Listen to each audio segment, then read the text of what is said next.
chances are you rely on outside sources to understand who refugees are and what it means to be a refugee. When we read the news or turn on the TV, there are a few narratives about refugees that appear again and again. When we take these narratives for granted, we are left with stereotypes about refugees that are untrue and even harmful.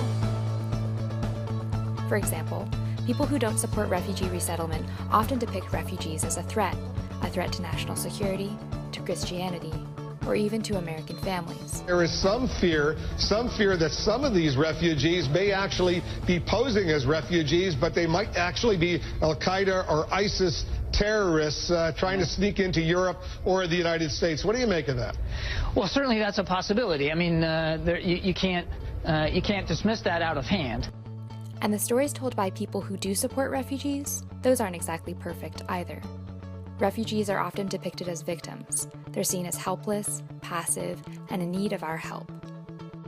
When presented as victims, refugees are not seen as complex political actors in the same way the rest of us are. They're seen as recipients of humanitarian aid. The narrative of victimhood is so pervasive, it is hard for many of us to imagine a refugee outside of this role.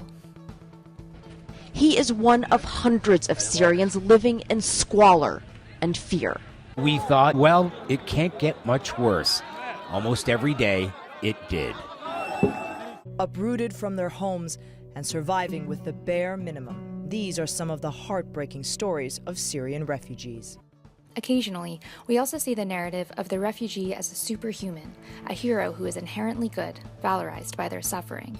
We glorify the refugee who has endured tremendous adversity, choosing to highlight the hardship they've experienced rather than who they are as a person.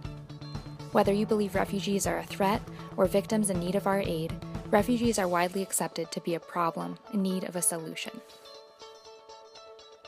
But what if we complicated these narratives? What if we recognize refugees as complex people with complex identities, experiences, politics, and desires? Professor Avery Gordon refers to this concept as complex personhood. For Professor Gordon, viewing refugees as threats or victims or heroes makes it impossible to see the complex humanity of refugees. Gordon writes, "Complex personhood is about conferring the respect on others that comes from presuming that life and people's lives are simultaneously straightforward and full of enormously subtle meaning." So the next time you're reading the paper, watching the news, or talking with someone about refugees, consider, what narrative is being told here? Is it fair? Is it true? Why might this matter?